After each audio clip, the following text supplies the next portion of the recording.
장부 한 줄에 죽은 지 3년 된 자의 수결이 새 먹으로 또렷이 찍혀 있었습니다. 곶감 문을 여니 곡식은 간데 없고 가마니를 끌어낸 자국만 흙바닥에 길게 패여 있었지요. 그 이름의 늙은 아내는 마른 입을 떼어 그이는 3년 전 동짓달에 제 손으로 묻었노라 하더이다. 한데 죽은 사람이 어찌 해마다 곡식을 갚고 있었단 말입니까? 들어보십시오. 내 일찍이 삼남 한 고을에서 늙도록 호방을 지냈다는 노인 하나에게서 평생에 꼭 한 번 본 장부 이야기라며 이 말을 들었더랬지요. 그 노인이 다 식은 술잔을 내려놓고 한참을 말이 없다가 죽은 사람이 해마다 관곡을 갚더란 그 한마디를 꺼냈는데 나는 그 말이 늙도록 잊히지 않습니다. 노인은 그 말을 하고 나서 손이 가늘게 떨려 한동안 잔을 다시 들지 못하더이다. 곡식이란 산 사람이 구워다 먹고 산 사람이 땀 흘려 갚는 것이 아니겠습니까? 한데 그 고을 장부에는 흙으로 돌아간 지 3년이 지난 자가 봄마다 관곡을 꾸고 가을마다 또박또박 갚고 있었다 하옵니다. 그것도 한 해 거르지 않고 샘 한 푼 어긋남 없이 말이지요. 그 일이 대체 어찌 시작되어 어찌 드러났는지 오늘 그 이야기를 처음부터 천천히 풀어보려 합니다. 때는 영묘조 한가운데 거듭된 흉년 끝에 백성의 곳간이 바닥을 보이던 무렵이었습니다. 그의 가을, 삼남 어느 골 관아에 새 아전 하나가 들었지요. 성은 김가요, 나이 28. 위로 끌어줄 가문도 없고 곁에서 받쳐줄 줄도 없는 그저 글줄이나 곱게 쓰고 셈이 밝다 하여 말단 서기 자리를 겨우 얻은 자였습니다. 향리 집안에 태어나긴 했으나 일찍 부모를 여의어 누구 하나 뒤를 봐주는 이가 없었지요. 부임 첫날 김석이가 받은 것은 환영도 아니요 술상도 아니었습니다. 동원 마루에 잠깐 불려가 새 사또께 절 한 번 올린 것이 전부요. 그 길로 떠밀리듯 안내된 곳이 장방 한 칸이었습니다. 창고지기 돌이라는 자가 앞장서서 삐걱이는 장방문을 여는데 곰팡내와 쥐오줌내가 한꺼번에 끼쳐 김석이는 절로 소매자락으로 코를 가렸지요. 방하는 사람이 한참을 돌보지 않은 티가 역력했습니다. 선반마다 환곡 분급책이며 수납책이며 호적을 베낀 초본이 무릎 높이로 쌓여 있고 책장 모서리는 좀이 쓸어 부스러졌습니다. 손을 대면 먼지가 안개처럼 풀썩 일어 등잔불 둘레로 뿌옇게 떠돌았지요.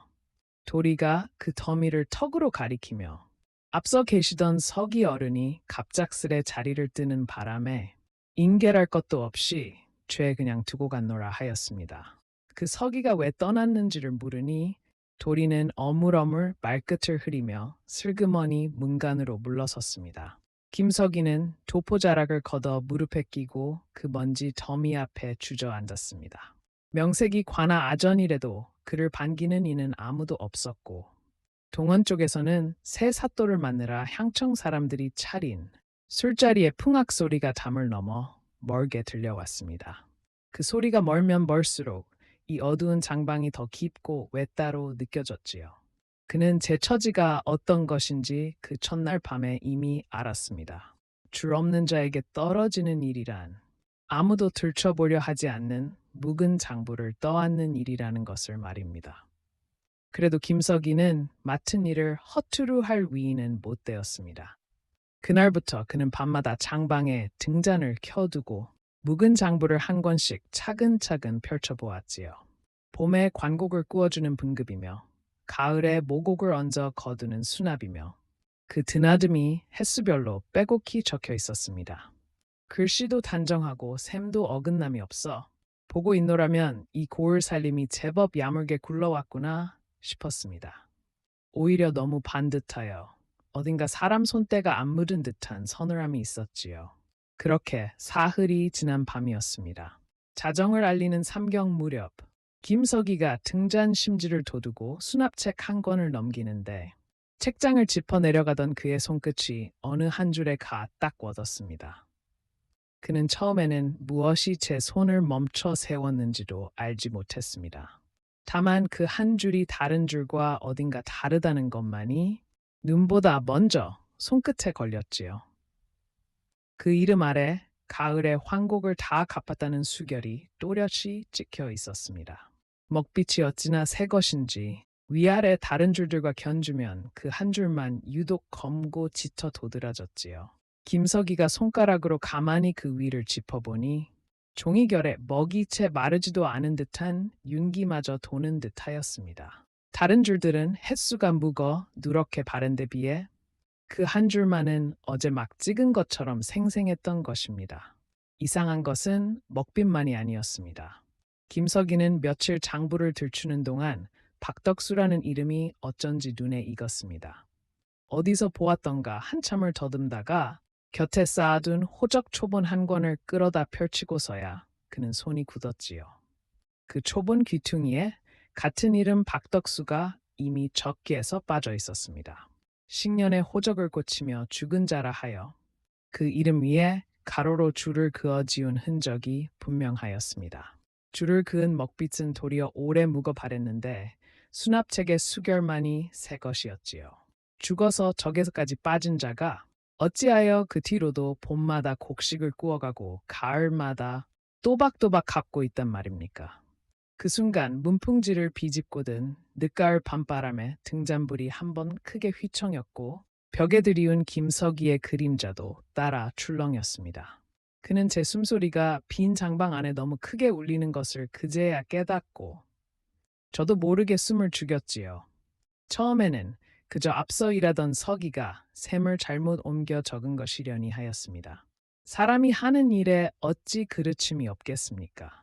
한데 두 장부를 나란히 펴놓고 들여다볼수록 그것은 단순한 그르침으로 넘길 일이 아니었습니다. 죽었다 줄을 그어 지운 먹은 오래 묵어 누렇게 바랬는데 그 죽은 이름이 곡식을 갚았다는 수결만은 어제 찍은 듯 검고 생생하니 이는 그르침이 아니라 누군가 죽은 이름을 일부러 되살려 놓은 흔적이었지요. 그제야 김석이는 앞서 있던 서기가 어찌하여 인계도 없이 황황히 자리를 떴는지 어렴풋이 짐작이 갔습니다.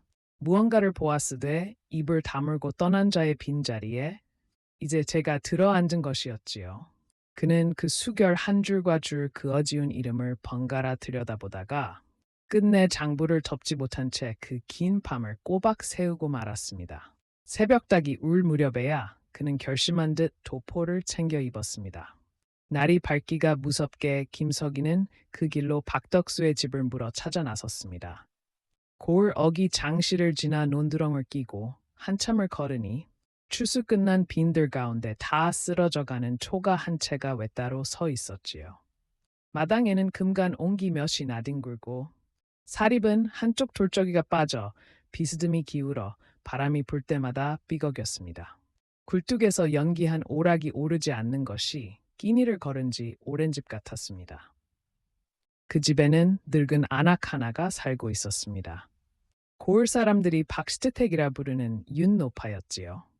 60줄은 좋게 넘어 보이는 노파가 마루 끝에 웅크려 앉아 시든 무청을 다듬다가 낯선 도포자락이 사립을 들어서는 것을 보고 다듬던 손을 멈췄습니다. 김석이가 대돌 아래 서서 조심스레 박덕수를 아느냐 물으니 노파의 주름진 눈이 천천히 들려 그를 훑었습니다. 관아 사람을 보는 느그니의 눈에는 반가움보다 먼저 경계가 서려 있었지요. 우리 그 일을 어찌 아시오? 김석이는 관아에서 나온 아전이라 밝히고 묵은 장부를 정리하다 그 이름이 있어 왔노라 애둘러 둘러대었습니다.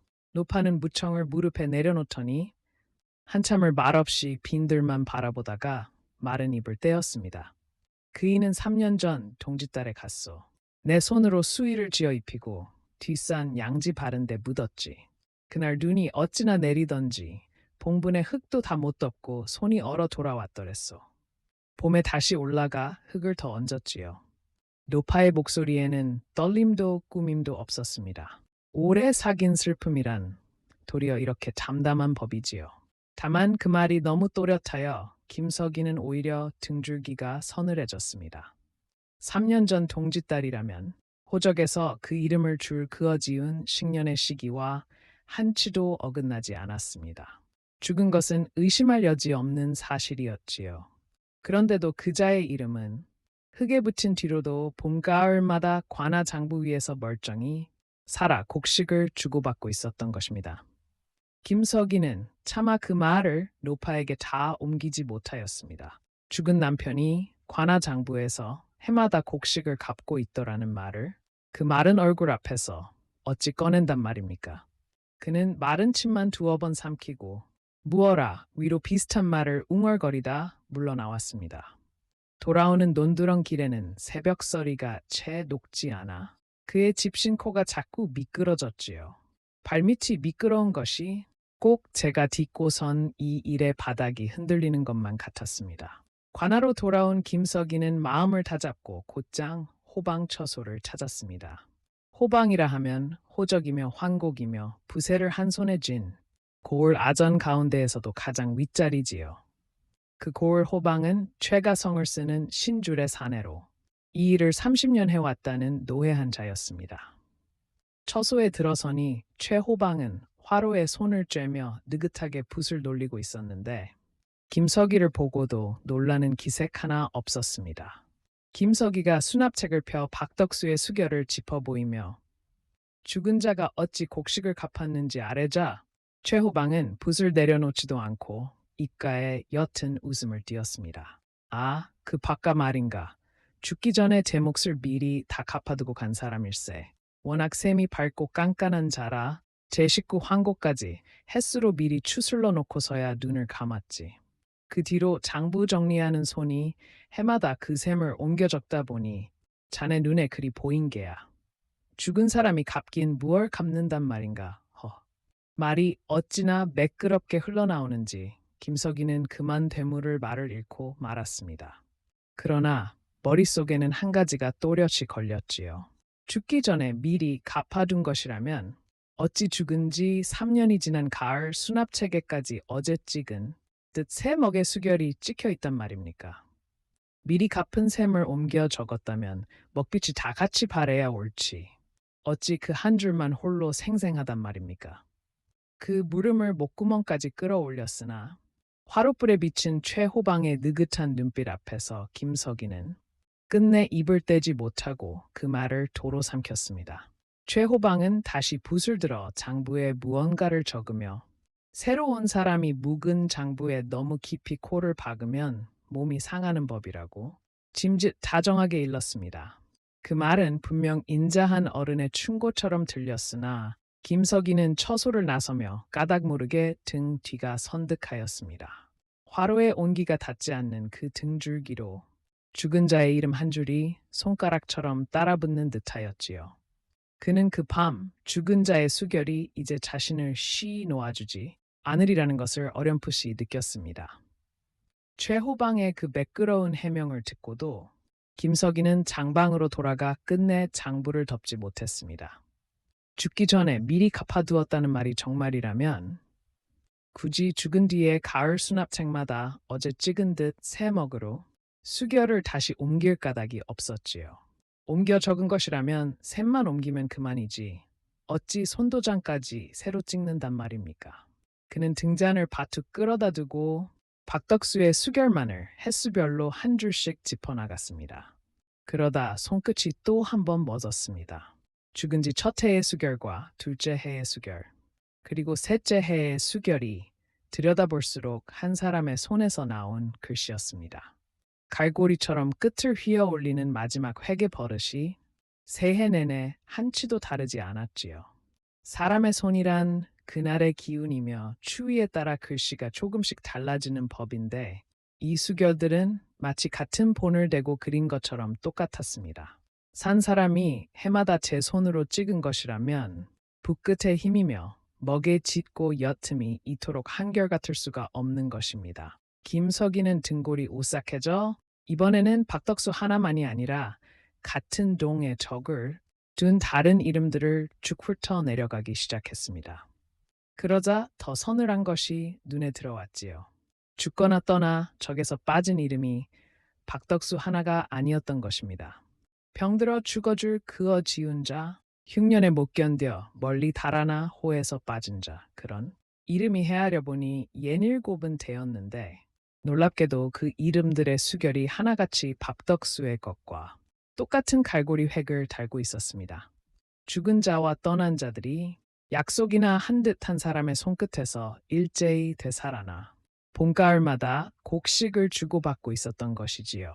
그 먹빛이 그날 밤 김석이를 잠시 과거로 끌고 갔습니다. 그가 분급책의 날짜를 손가락으로 짚어 거슬러 올라가니 박덕수가 아직 살아 숨쉬던 3년 전 봄에 닿았습니다. 그의 봄 분급책에는 박덕수가 제 손으로 관곡을 꾸어 간 진짜 수결이 한 줄 남아 있었지요.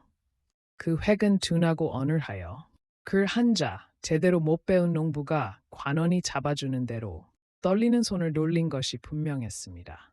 죽은 뒤에 그 매끄럽고 날렵한 갈고리 획과는 누가 보아도 전혀 다른 손이었습니다. 김석이는 살아생전의 어눌한 수결과 죽은 뒤의 매끄러운 수결, 그 두 줄을 나란히 펼쳐놓고 한참을 들여다보았습니다. 산자의 손과 죽은 자의 손이 이토록 다른데 어찌 죽은 뒤의 손이 도리어 더 또렷하단 말입니까? 그는 무거운 한숨과 함께 다시 현재의 장방으로 눈을 돌렸습니다. 이쯤 되니 김석이에게는 한 가지가 사무치게 궁금해졌습니다. 그 곡식이라는 것이 정말로 드나들기는 한 것인가? 장부 위 글자로만 오가는 헛것인가? 아니면 실제로 섬과 말이 사람 손에 들리고 수레에 실려 움직인 것인가? 그것만은 제 눈으로 곡간을 보아야 알 일이었지요. 이튿날 새벽, 첫 닭이 울기도 전에 김석이는 창고지기, 도리를 흔들어 깨워 곡식 창고 문을 열게 하였습니다. 도리는 영문도 모른 채 떨리는 손으로 자물쇠를 더듬었지요. 녹슨 자물통이 덜컹 풀리고 무거운 널문이 끼익 소리를 내며 안으로 밀려 열리는 순간 김석이는 그 자리에 그만 우뚝 멈춰서고 말았습니다. 장부의 셈대로라면 그 창고에는 분명 수백 섬의 곡식이 처마에 닿도록 그득 쌓여 있어야 했습니다. 한데 문 안은 횡하니 비어 있었지요. 새벽빛이 비스듬히 들이친 흙바닥에는 무거운 가마니를 끌어낸 자국만이 길고 깊게 패여 있었습니다. 구석에는 쥐가 쏠다만 빈 선피 몇 장이 나뒹굴고 천장 석가래에서는 거미줄이 늘어져 흔들렸지요. 사람 키만큼 쌓였어야 할 곡식 대신 빈 곳간에 찬 공기만이 웅웅 울며 김석이의 도포자락을 파고들었습니다. 김석이는 무릎을 꿇고 그 가마니 자국을 손바닥으로 천천히 쓸어 보았습니다. 자국 중에는 흙이 굳어 오래된 것도 있고 가장자리가 아직 부슬부슬한 근래의 것도 섞여 있었습니다. 곡식이 한 번에 통째로 빠져나간 것이 아니라 여러 해에 걸쳐 가을마다 조금씩 마치 살을 저미듯 새 나갔음을 그 자국들이 말해주고 있었지요. 그는 손바닥에 묻은 마른 흙을 바라보며 이것이 단순한 도둑질이 아님을 어렴풋이 직감했습니다. 문간의 선도리는 발만 동동 구르며 어쩔 줄을 몰랐습니다. 김석이가 추궁하듯 돌아보자 도리는 마른 침을 거푸 삼키더니 더듬더듬 입을 열었지요. 가을 수납되면 분명 곡식 가마니가 그득 들어오기는 하는데 며칠이 지나면 어김없이 한밤중에 수레가 와서 그 가마니를 도로 실어 나가더라는 것입니다. 어디로 가져가느냐 물으면 호방 어른이 알아서 하시는 일이니 입 다물고 문이나 여닫으라 하여 자기 같은 창고지기는 감히 그 셈을 따질 처지가 못 된다고 도리는 거의 우는 소리로 털어놓았습니다. 행여 제목이 달아날까 그 말을 하면서도 연신등 뒤를 돌아보았지요. 들어보십시오. 죽은 자의 이름으로 곡식을 구워가고 죽은 자의 손을 빌려 갚았다 졌고 그렇게 장부 위에서만 오가던 곡식이 실은 한밤중에 가만히 째 수레에 실려 어디론가 소리 없이 사라지고 있었던 것입니다. 그날 낮 김석이는 호적고에 틀어박혀 호적 대장과 환곡, 장부를 바닥에 나란히 펼쳐놓고 한 줄 한 줄 대조하기 시작했습니다. 햇빛이 창살을 따라 옮겨가도록 그는 자리를 뜨지 않았지요. 그러자 흩어져 있던 그림이 천천히 한 폭으로 맞아 들어갔습니다. 죽어 적에서 지운 자, 도망쳐 호에서 빠진 자, 그렇게 관아 문서상으로는 이 고을에 없는 사람이 된 이름들에게만 환곡이 해마다 꼬박꼬박 분급되고 또 수납된 것으로 적혀 있었던 것입니다. 까닭은 곰곰이 따져보니 어렵지 않게 짚였습니다. 살아있는 백성에게 곡식을 구워준 것으로 꾸미면 그자는 받은 적도 없는 곡식을 갚으라는 독촉에 펄쩍 뛰며 관아문을 두드릴 것입니다. 환곡을 못 갚으면 그 식솔까지 잡아다 다그치는 세상이니 받지도 않은 곡식의 빚을 진 자가 어찌 가만히 있겠습니까? 그러나 죽은 자와 멀리 떠난 자는 영영 말이 없지요. 받았다 적어도 따질 입이 없고 갚았다 적어도 아니라 할 입이 없습니다. 독촉할 일도 독촉당에 따질 일도 없으니 장부 위에서만 곡식이 얌전히 오가면 그만이었던 것입니다. 항변할 입이 없는 이름들만을 골라 그 그늘에 빼돌린 곡식을 차곡차곡 숨겨둔 것이었지요. 김석이는 문득 그 이름들 하나하나가 본디 살아 쉬던 사람이었음을 떠올렸습니다. 누구는 병들어 죽고 누구는 굶주려 고향을 등졌을 터인데 그 가엾은 이름들이 죽거나 떠난 뒤에도 누군가의 샘을 가려주는 가림막으로 쓰이고 있었던 것입니다. 산자의 욕심에 죽은 자의 이름이 종처럼 부려지고 있었던 셈이지요.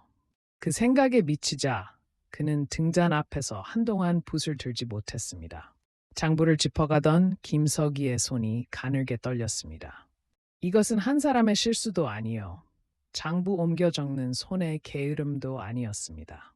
호적과 환곡 장부를 함께 쥔 누군가가 오래 공들여 작정하고 짜놓은 일이었습니다. 그리고 이 고을에서 그 두 가지를 한 손에 함께 쥔 자는 오직 단 한 사람뿐이었지요. 그 이름을 떠올린 바로 그날 저녁이었습니다. 김석이가 호적고를 나서는데 뒤뜰 감나무 그늘 아래에 누군가 서서 그를 기다리고 있었습니다. 어스름이 짙게 내려 얼굴은 잘 보이지 않았으나 그 느긋하고 낮은 목소리만은 또렷이 어둠을 갈랐지요.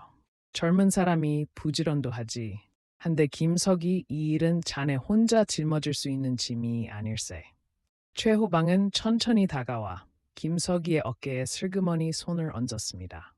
그 손은 무겁게 누르지도 않았건만 김석이는 발이 땅에 박힌 듯 한 걸음도 떼지 못했습니다. 호방은 어깨를 가만히 두드리며 나직이 일렀지요. 이 고을에서 줄도 가문도 없는 자가 윗물을 거스르면 끝이 어찌 되는지를 말입니다. 이 장부를 위로 거슬러 올라가 보라. 가명이며 그 위까지 손 안 댄 사람이 어디 있겠느냐. 그런데 막상 일이 터지면 칼은 늘 맨 아래에서 붙대진 자의 목으로 떨어지는 법이라고. 혼자 다치지 말게. 자네 같은 사람 하나 소리 없이 사라지는 거야. 이 장부에서 이름 한 줄줄 그어 지우는 것보다 쉬운 일이니 말일세. 그 말 끝에 최호방은 빙긋 웃고는 도포 자락을 떨치며 돌아섰습니다. 김석이는 어둠이 다 내리도록 그 감나무 아래에 못 박힌 듯 서 있었습니다. 등줄기에는 식은땀이 흥건히 배었고 손끝은 시리도록 차갑게 식어갔지요. 그는 그제야 알았습니다. 제가 무심코 짚은 것이 한낱 장부의 한 줄이 아니라 이 고을을 보이지 않게 떠받치고 있던 굵은 기둥이었음을 말입니다. 그 기둥을 흔들면 먼저 깔려 죽는 것은 흔든 자신일 터였습니다. 그러나 그날 밤 김석이를 정말로 주저앉게 한 것은 그 협박이 아니었습니다. 그는 흔들리는 마음을 다잡아 보려고 늦은 밤 다시 박시댁을 찾았는데 기울어진 사립 앞에서 그만 걸음을 멈추고 말았지요. 햇불도 없이 들어선 낯선 사내 둘이 노파의 좁은 마당을 막아서서 무어라 윽박 지르고 있었던 것입니다. 죽은 남편 이야기를 함부로 입에 올리지 마라. 관에서 누가 와 묻거든 아무것도 모른다 잡아떼라. 그런 말들이 어둠을 건너 토막토막 흘러나왔습니다. 윤노파는 마루 끝에 새우처럼 웅크려 앉아 가늘게 떨고 있었습니다. 사내들이 으름장을 놓고 돌아간 뒤 김석이가 조심스레 다가가니 노파는 그를 보고도 반기기는커녕 황급히 고개를 돌려 버렸지요. 마른 입술이 한 번 달싹였으나 끝내 아무 말도 새어나오지 않았습니다. 남편을 흙에 한 번 잃은 것도 모자라 이제는 그 이름마저 누군가에게 도둑맞고 그 사실을 입에 올리는 것조차 목숨이 두려워 못하게 된 것입니다. 김석이는 그 마당 한 구석에 한참을 우두커니 서 있었습니다. 죽은 자의 이름을 되찾아줄 단 하나의 산 증인이 이렇게 두려움에 입을 닫아버리면 그가 손에 쥔 장부 한 줄은 한낱 빛바랜 종이 조각에 지나지 않게 됩니다. 돌아오는 밤길은 유난히 멀고 어두웠고 차가운 달빛 아래 외따로 따라오는 것은 제 그림자 하나뿐이었지요. 그날 밤도 김석이는 잠을 이루지 못하고 다시 장방으로 들었습니다. 감나무 아래에서 협박을 들은 뒤라 등잔을 켜는 것조차 겁이 났지요. 그는 심지를 한껏 낮추어 불빛이 문틈으로 새지 않게 가리고서야 장부와 호적을 다시 조심스레 펼쳤습니다. 손이 떨려 책장 넘기는 소리가 유난히 크게 들렸습니다.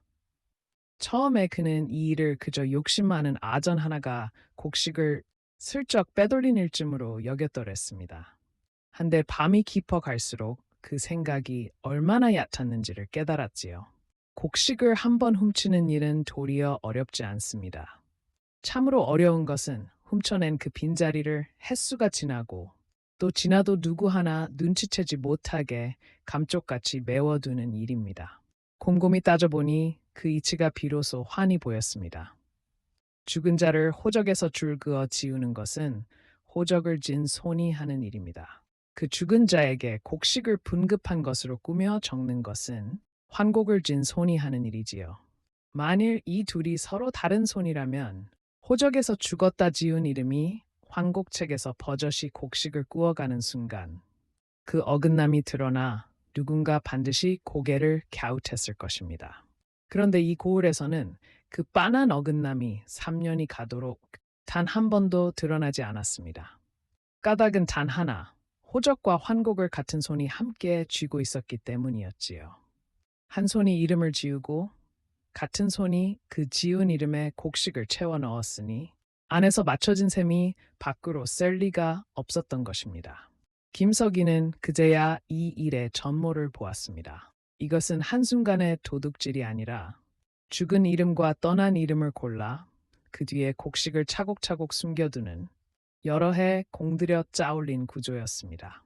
항변할 입이 없는 자들만 골라 세웠으니 들춰볼 사람만 나타나지 않으면 영영 소리 없이 굴러갈 수 있는 일이었지요.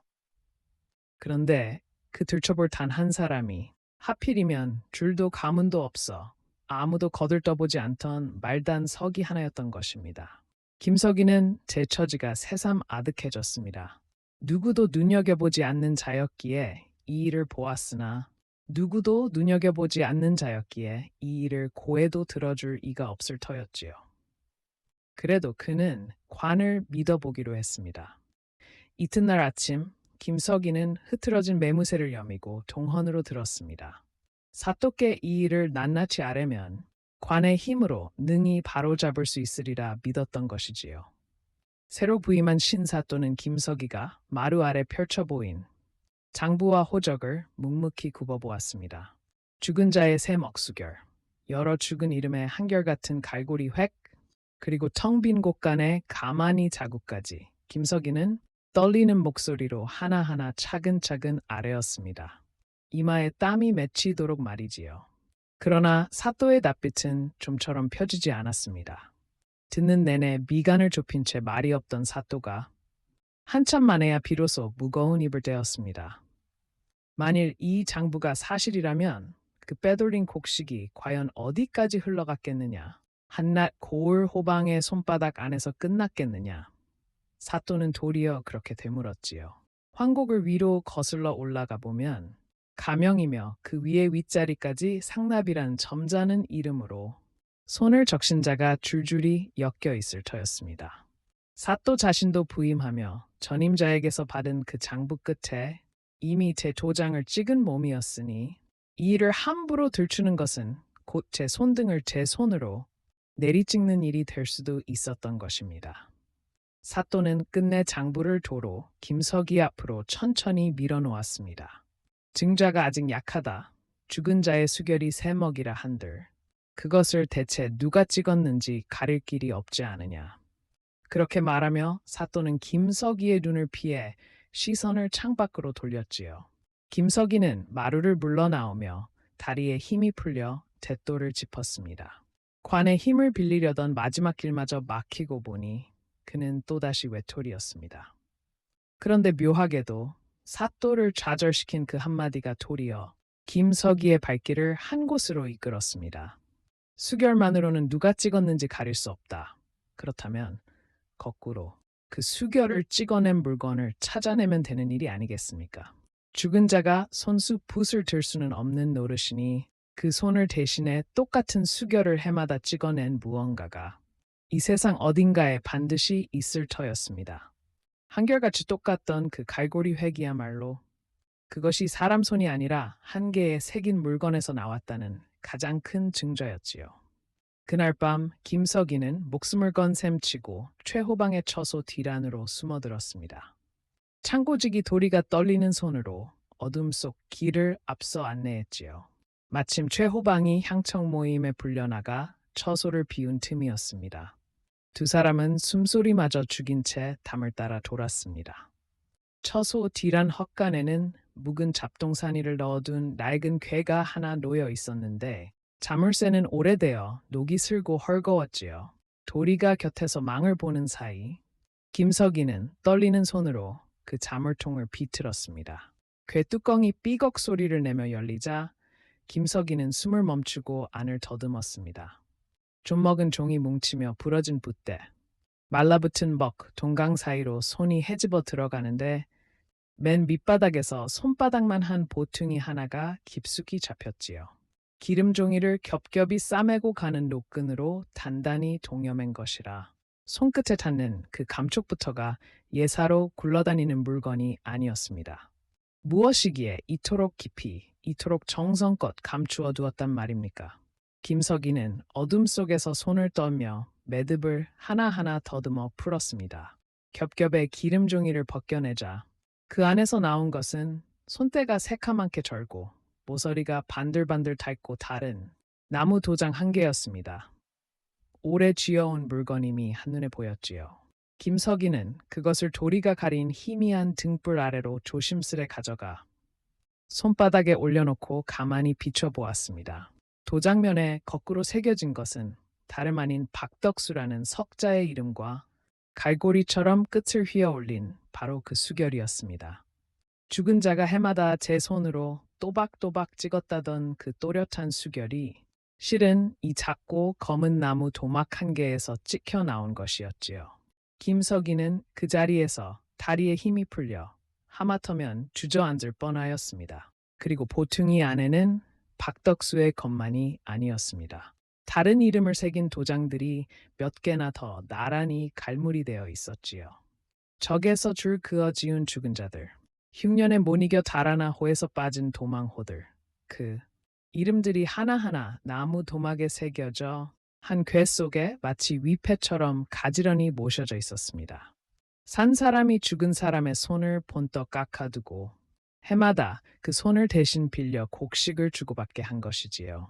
김석이는 그 작은 나무들을 손바닥에 받쳐둔 채 한동안 숨조차 제대로 쉬지 못했습니다. 손바닥 위에 죽은 자들의 손이 한꺼번에 얹힌 듯 그 무게가 천근 같았습니다. 손바닥 안에 든 그 작고 검은 나무 도막들이야말로 3년 동안 한 고을의 곡간을 소리 없이 비워온 바로 그 손의 정체였습니다. 죽은 자의 수결만으로는 누가 찍었는지 가릴 수 없다던 사또의 말이 이제 이 물건 앞에서는 무색해질 터였지요. 김석이는 정신을 추슬러 도장들을 다시 기름종이에 겹겹이 싸 품속 깊이 단단히 갈무리하였습니다. 행여 부스럭 소리 하나라도 날까? 그는 숨을 죽이고 발끝으로 디뎌 뒤란을 빠져나왔습니다. 담을 넘는 그의 등 뒤로는 풀벌레 소리만이 아무것도 모른 채 그 악스럽게 울어댔습니다. 그러나 김석이가 그 물건을 손에 넣은 바로 그 밤, 최호방 쪽도 결코 가만히 있지 않았습니다. 이튿날 동이 트기도 전에 박시댁 사립이 부서져 나뒹굴고 윤노파가 간밤에 감쪽같이 사라졌다는 전갈이 도리를 통해 다급히 들어왔지요. 멀리 사는 친척이 노인을 모셔갔다는 말이 그럴듯하게 돌았으나 김석이는 그 말이 무엇을 뜻하는지 단박에 알아챘습니다. 증인을 관의 손이 닿지 않는 먼 곳으로 빼돌리려는 수작이었던 것입니다. 죽은 자의 손을 대신한 도장을 손에 쥐었다. 한들 그 도장이 가리키는 죽음을 입으로 증언해줄 산 사람이 사라져 버리면 일은 다시 힘없는 반쪽이 되고 마는 것이지요. 김석이는 도포자락을 휘날리며 다급히 온 마을을 뒤졌습니다. 다행히도 노파는 아직 멀리 끌려가지 못하고 고을 어기 주막의 복너방에 갇히다시피 붙들려 있었습니다. 사내들이 날이 완전히 밝기 전 첫 새벽길로 노인을 데리고 고을을 뜨려던 참이었지요. 김석이가 문을 박차고 들이닥치자 윤노파는 그를 보자마자 참았던 눈물부터 왈칵 쏟았습니다. 그 마른 어깨가 들썩이는 것을 보며 김석이는 더는 이 노인을 두려움 속에 홀로 둘 수 없음을 알았습니다. 김석이는 노파의 차고 떨리는 손을 두 손으로 감싸잡고 나직이 물었습니다. 죽은 남편의 이름을 끝내 도둑 맞은 채로 묻어둘 것인지 아니면 마지막으로 그 이름을 세상에 되찾아 줄 것인지를 말이지요. 노파는 한참을 흐느끼다가 소매자락으로 눈을 훔치고는 마침내 천천히 고개를 끄덕였습니다. 제 손으로 수에 입혀 묻은 그 동짓달 날을 똑똑히 기억하니 관 앞에 끌려나가는 한이 있어도 그날을 말하겠노라고 하였습니다. 이로써 김석이에겐 죽은 자의 손을 대신한 도장과 그 죽음을 또렷이 증언해 줄 산입이 비로소 함께 갖추어졌습니다. 이제 남은 일은 제 손등 찍힐 것이 두려워 주저앉은 사또를 끝끝내 일으켜 세우는 것뿐이었지요. 김석이는 노파를 믿을 만한 곳에 가만히 숨겨두고 동이 트기 전 다시 한번 동헌을 향해 발걸음을 옮겼습니다. 이번에는 결코 빈손이 아니었습니다. 품속에 든 작은 나무 도장 한 개가 천마디 말보다 무거웠지요. 김석이는 그 새벽 동헌 대돌 아래에 무릎을 꿇고 사또가 나오기를 기다렸습니다. 찬 서리가 무릎으로 베어 올라도 그는 자세를 흐트리지 않았지요. 두 손에는 죽은 자의 도장을 싼 기름종이 보퉁이가 단단히 쥐어 있었습니다. 이윽고 사또가 마루로 나서자 김석이는 이마를 차가운 대돌에 대고 아뢰었습니다. 어제와 달리 오늘은 결코 물러서지 않겠노라고. 어제는 죽은 자의 수결만을 가져왔으나 오늘은 그 수결을 찍어낸 손을 가져왔노라고 말입니다. 김석이가 보퉁이를 풀어 마루 위에 내려놓는 순간 그토록 신중하던 신사또의 낯빛이 처음으로 크게 흔들렸습니다. 손때가 새카맣게 절도록 다른 나무 도장, 그 면에 또렷이 새겨진 박덕수의 이름과 갈고리 수결, 그리고 그 곁에 줄지어 나온 다른 죽은 자며 도망, 호들이, 도장 무더기, 그것은 누구도 우연이라 둘러댈 수도, 증자가 약하다 물릴 수도 없는 물건이었지요. 사또는 한참을 말없이 그 도장들을 굽어보았습니다. 도장을 든 손이 가늘게 떨리더니 마침내 사또는 무겁게 명을 내렸습니다. 호방을 즉시 잡아들이고 환곡장부와 호적대장을 함께 동헌으로 들이라 하였지요. 두려움보다 부끄러움이 그 결심을 떠밀었던 듯합니다. 그날 동헌 마당에는 이른 아침부터 고을 사람들이 하나둘 모여들었습니다. 죽은 사람이 곡식을 갚아왔다는 소문이 밤새 마을을 돌았던 것이지요. 집신을 댄 농부며 머리수건을 두른 아낙이며 멀찍이 담장 너머로 까치발을 든 아이들까지 동헌 앞은 이내 빼곡해졌습니다. 최호방이 군졸의 오라에 묶여 뜰 가운데로 끌려 나와 섰을 때만 해도 그의 낯빛은 여전히 느긋했습니다. 30년을 이 동헌 그늘에서 비바람 다 견뎌온 자다운 좀처럼 흔들리지 않는 여유였지요. 그는 끌려 나오면서도 마당 한쪽에 선 김석이를 흘끗 보고는 입가에 옅은 비웃음마저 띄었습니다. 줄도 가문도 없는 말단 하나가 무얼 어쩌겠느냐는 눈빛이었지요. 김석이는 그 눈빛에 잠시 손끝이 떨렸으나 품속 도장의 묵직함을 가만히 헤아리며 마음을 다잡았습니다. 사또가 환곡장부와 호적대장을 마당 멍석 위에 나란히 펼치게 하고 죽은 자들의 수결과 그들이 살아생전 남긴 글씨를 맞대어 보게 하였습니다. 아전 하나가 사또의 명을 받아 장부를 한 장씩 넘기며 큰 소리로 이름과 횟수를 읽어내려갔지요. 가장 먼저 드러난 것은 글씨였습니다. 죽은 뒤 해마다 찍힌 박덕수의 수결과 다른 여러 죽은 이름들의 수결이 하나같이 똑같은 갈고리 회계 버릇을 달고 있었습니다. 사또가 부채 끝으로 그 휘어올린 마지막 획을 한 줄 한 줄 짚어가며 어찌하여 사는 마을도 다르고 나이도 다른 사람들의 수결이 모두 한 사람 손에서 나온 듯 똑같으냐 물었습니다. 최호방은 장부를 옮겨 적는 아랫것에 손버릇이 본 뒤 그러하여 글씨가 닮은 것이라며 짐짓 태연히 둘러대었지요. 한데 그 말 끝에 처음으로 마른 기침이 한번 섞여 나왔습니다. 여유롭던 목소리에 가느다란 금이 가기 시작한 것이지요. 사또가 다시 물었습니다. 옮겨 적은 것이라면 셈을 옮긴 것이지 어찌 손도장까지 똑같이 찍힌단 말이냐. 옮겨 적는 손버릇이 그러하다면 어찌 산 사람들의 수결은 제각각인데 유독 죽은 자들의 수결만 한 본을 뗀 듯 똑같으냐. 최호방은 그 물음에는 얼른 답을 내지 못하고 마른 입술만 거푸 축였습니다. 이어서 사또는 호적 대장을 그 곁에 바짝 맞대게 하였습니다. 그러자 더 빠져나갈 수 없는 것이 드러났지요. 그 갈고리 수결을 탄 이름들이 하나같이 호적에서 죽었다 줄 그어 지워졌거나 흉년에 달아나 도망, 호로 빠진 자들이었던 것입니다. 죽어 적에서까지 빠진 자가 어찌 그 뒤로도 봄마다 멀쩡히 곡식을 꾸어갔단 말이냐 하고 많은 백성 중에 하필 따질 입 없는 죽은 자와 떠난 자의 이름만 골라 곡식을 분급한 것이 어찌 우연이라 하겠느냐. 사또의 물음이 한 겹 한 겹 조여들 때마다 최호방의 넓은 이마에는 진땀이 송골송골 배어나기 시작했습니다. 묶인 두 손도 어느새 가늘게 떨리고 있었지요. 마당을 메운 사람들도 숨소리를 죽인 채 그 한마디 한마디에 목을 빼고 귀를 기울였습니다. 그래도 최호방은 호락호락 무너지지 않았습니다. 그는 마지막 발버둥처럼 그 모든 것이 누군가 자신을 모함하려 꾸민 일일 수도 있지 않으냐 되받았지요. 장부란 손대려 들면 누구든 고쳐 적을 수 있는 것이라고 말입니다. 그 말에 마당의 시선이 잠시 흔들렸고 사또의 미간도 다시 좁아졌습니다. 김석이는 그 순간 제가 모은 모든 것이 한낱 의심, 한마디에 허물어질 수도 있음을 느끼고 등줄기가 서늘해졌지요. 종이에 적힌 글씨란 끝내 누가 적었다 잘라 말할 수 없는 것이었으니까요. 들어보십시오. 그 모든 버팅과 의심을 한순간에 끝장낸 것은 손바닥만 한 나무 도장 한 개였습니다. 김석이가 앞으로 나서 품에서 기름종이 보퉁이를 풀어 박덕수의 도장을 사또 앞에 내어놓았습니다. 사또가 그에게 명하여 그 도장에 붉은 인주를 듬뿍 묻혀 깨끗한 빈 종이에 찍어보게 하였지요. 마당의 모든 눈이 그 작은 나무 한 토막에 쏠렸습니다.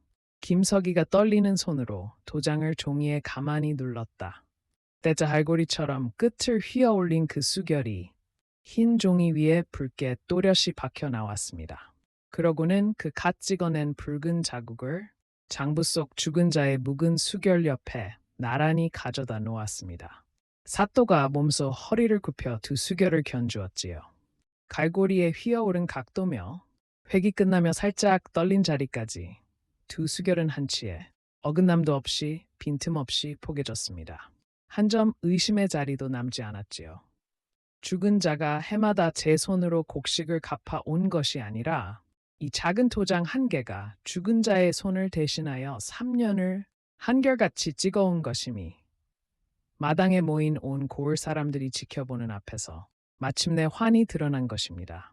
누군가의 입에서 나직한 탄식이 새어나왔고 그 탄식은 곧 마당 가득 술렁임으로 번졌습니다.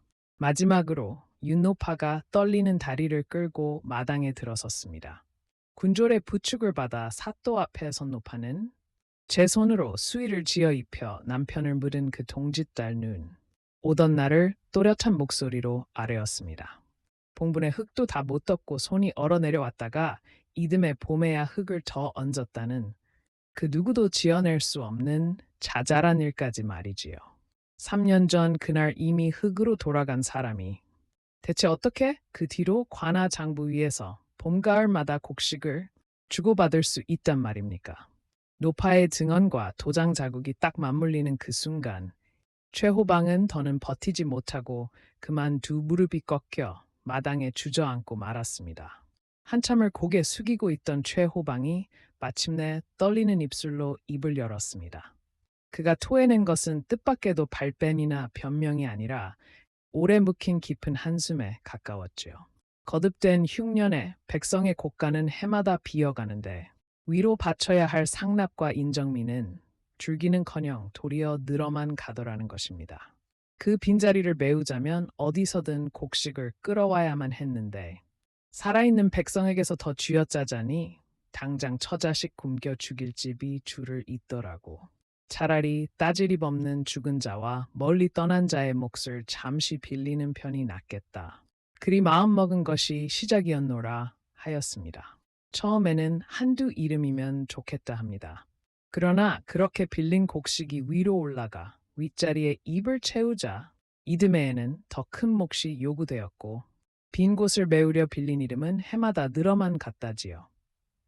한 번 깎은 죽은 자의 도장은 버릴 수가 없었고 도장이 들수록 멈출 수가 없었습니다. 어느새 그 일은 제 손으로도 세울 수 없는 수레바퀴가 되어 그를 태운 채 굴러가고 있었던 것입니다.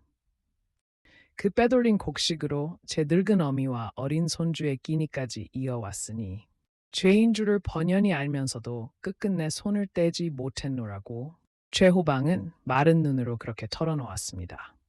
그 말은 꿈인 것 같지 않은 회한이 무겁게 묻어 있어 마당의 몇몇은 차마 그를 똑바로 보지 못하고 슬그머니 고개를 돌렸지요.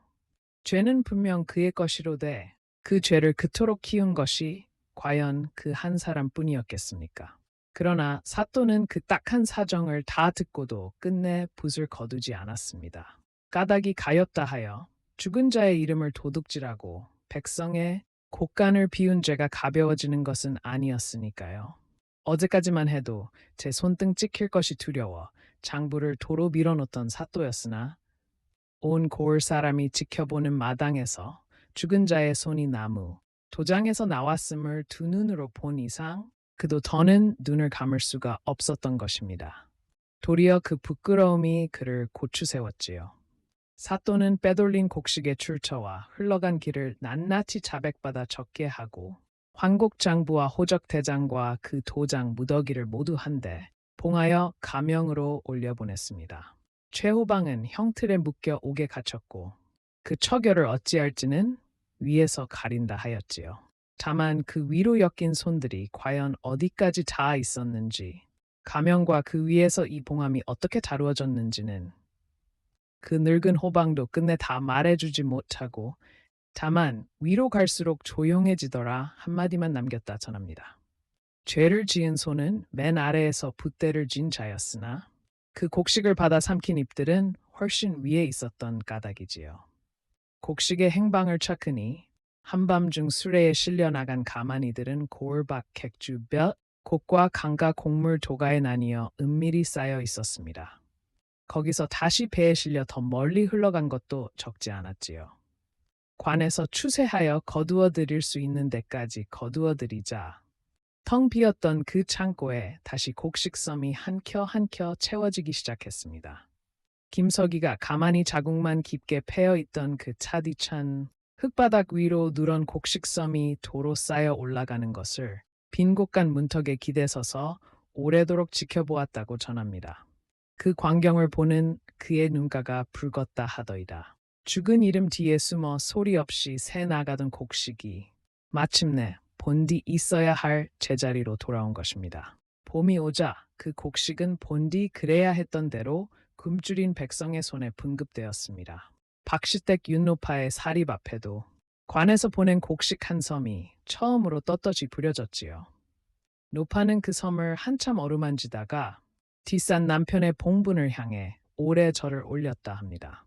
도둑 맞았던 이름이 비로소 흙 속에서 편히 쉬게 되었다는 듯이 말이지요. 그러나 모든 것이 온전히 제자리를 찾은 것은 아니었습니다. 도장으로 되살아나 곡식을 갚던 이름은 박덕수 하나가 아니었지요. 병들어 죽어 지워진 자, 흉년에 못 이겨 멀리 달아나 호에서 빠진 자. 가운데에는 살붙이 하나 남지 않아 제 이름이 도둑 맞은 줄도 모르고 그 억울함을 관 앞에서 증언해줄 입조차 없는 이들이 적지 않았습니다. 그들의 몫으로 적혔던 곡식이 끝내 어디까지 흘러갔는지, 그 이름들이 본디 어떤 살부치를 두고 어떻게 살다 갔는지는 끝까지 온전히 밝혀지지 못했습니다. 장부에서 그 빈줄들을 조용히 지우는 것으로 일은 그저 덮였을 따름이지요. 김석이는 그 뒤로도 오래도록 그 고을 장방을 지켰다고 전합니다. 그러나 그는 밤마다 장부를 덮을 때면 죽은 자의 수결이 찍히곤 하던 그 빈 줄들을 한참씩 말없이 들여다보았다 하옵니다. 그 줄들이 영영 다 채워지지는 않았던 까닭이지요. 나는 이 이야기를 들을 때마다 죽은 사람이 해마다 곡식을 갚더라는 그 한마디가 오래도록 마음에 얹힙니다. 산자가 죽은 자의 이름을 빌려 제 배를 불리는 동안 정작 그 이름의 임자들은 두 번 죽은 셈이 아니겠습니까? 한 번은 흙으로, 또 한 번은 묵은 장부 위에서 말이지요. 곡식은 제자리로 돌아왔고 죄 지은 자는 붓 아래 무릎을 꿇었으나 끝내 이름을 되찾지 못한 자들은 지금도 어느 묵은 장부 속에서 말없이 곡식을 주고받고 있을지 모릅니다. 그것을 우연히 들춰볼 사람 하나가 다시 나타나기 전까지는 말입니다. 죽은 자의 수결 한 줄이 그 늙은 호방의 손을 늙도록 떨리게 한 까닭이, 그리고 그 이야기가 내게까지 흘러와 잊히지 않는 까닭이 아마 그 메우지 못한 빈줄들에 있는 듯합니다.